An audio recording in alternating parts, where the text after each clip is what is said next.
Donald Trump and Lindsey Graham have always had a complicated relationship, to say the least, and Lindsey just made it a little less complicated because the attack that he landed on Donald Trump was pretty straightforward and on a topic that really gets him upset, and we are going to get into it all. And I also have some choice words for Lindsey Graham at the end of this video, so stick around. But before we get into it, if I could quickly ask you to leave a like on this video, and if you haven't already and you enjoy our channel, to hit that subscribe button because it goes a long way in supporting our work. Now, of course, Donald Trump and Lindsey Graham have had their fights in the past, but this is not unusual for Donald Trump, at least in this moment, to be going to war with the senator, because Tom Tillis recently, as in this morning, was speaking out against Donald Trump's insane post threatening Greenland and threatening NATO, and it's what I want to check out before we get into his fight with a different senator, of course, Lindsey Graham. Tom Tillis said of Donald Trump's insane post this morning, this response to our allies for sending a small number of troops to Greenland for training is bad for America, bad for American businesses, and bad for Americans' allies. It's great for Putin, Xi, and other adversaries who want to see NATO divided.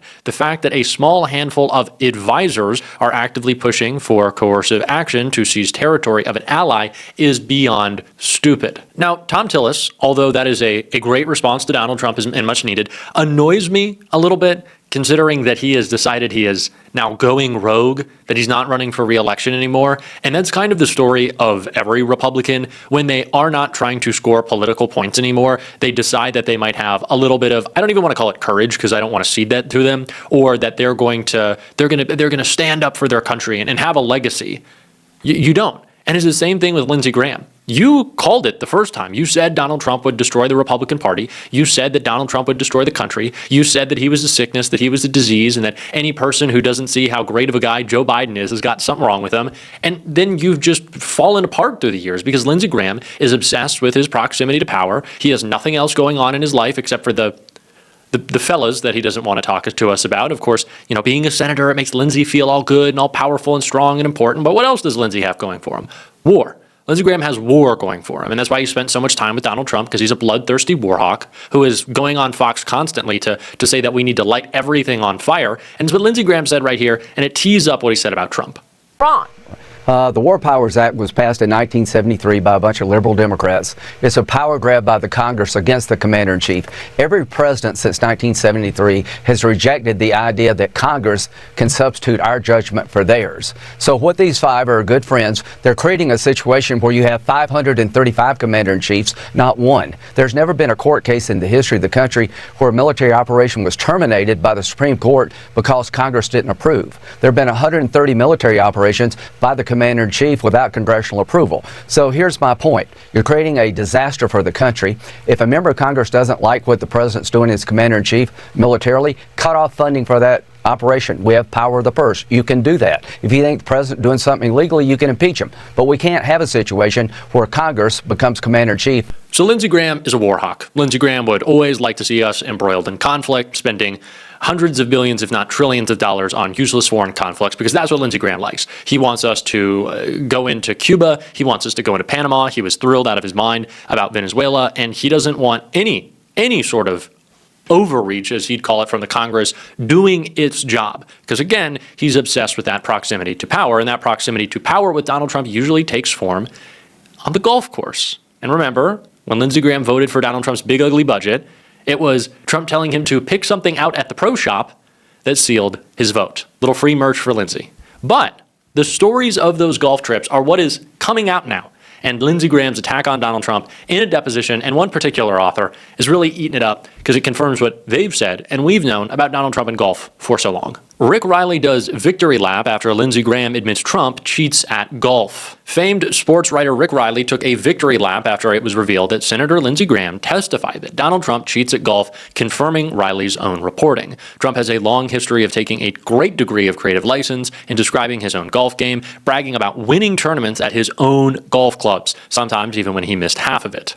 He's also been repeatedly and credibly accused of being a serial cheat, occasionally even caught on video, like an incident last summer in which his caddy was spotting dropping Trump's ball in a much more favorable spot than he had actually hit it. In Riley's 2019 book, Commander in Cheat: How Golf Explains Trump, he detailed the president's obsessive need to win, even if it required outlandish lies and obvious schemes. He cheats like a mafia accountant, said Riley about Trump. He cheats crazy. He cheats whether you're watching or not. He cheats whether you like it or not. On Thursday, though, the New York Times reported on transcripts from Lindsey Graham's 2022 grand jury testimony in an election interference case in Georgia. Graham has publicly bragged about the president's prowess on the golf course many times, but he's saying a different tune at his grand jury proceeding when questioned by a prosecutor if Trump cheated at golf.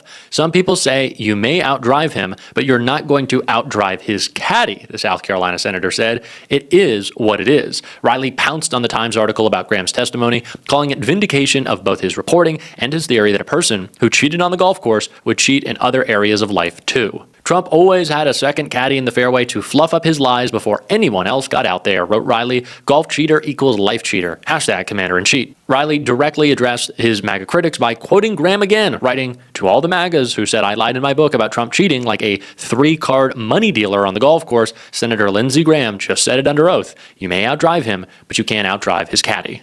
So the amount of time that good old Lindsey Graham has been spending with Donald Trump recently really correlates to how excited he's been about war.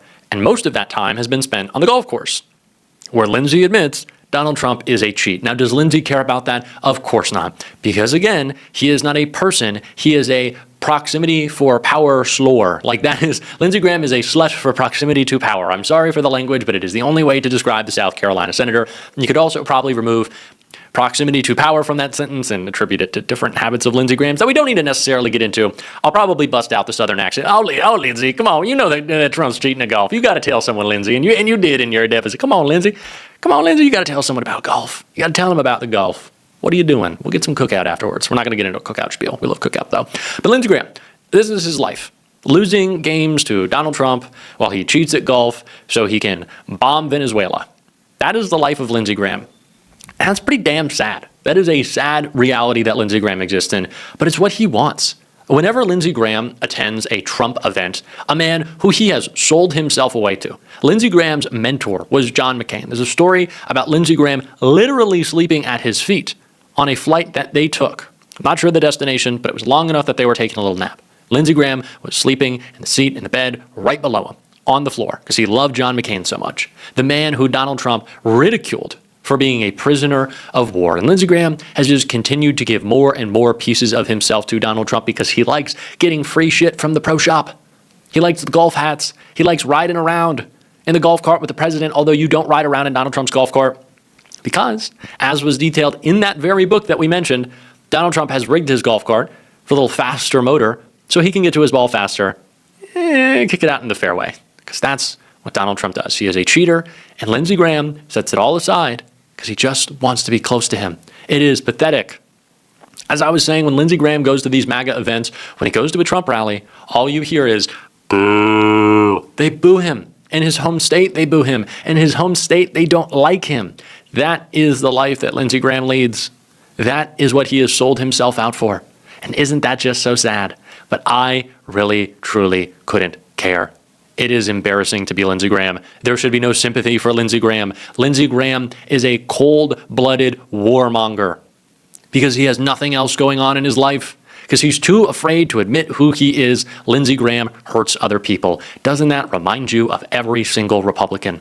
These people project out on us how we should live our lives while they conceal the truth about themselves. They are deeply flawed people who we should not work with.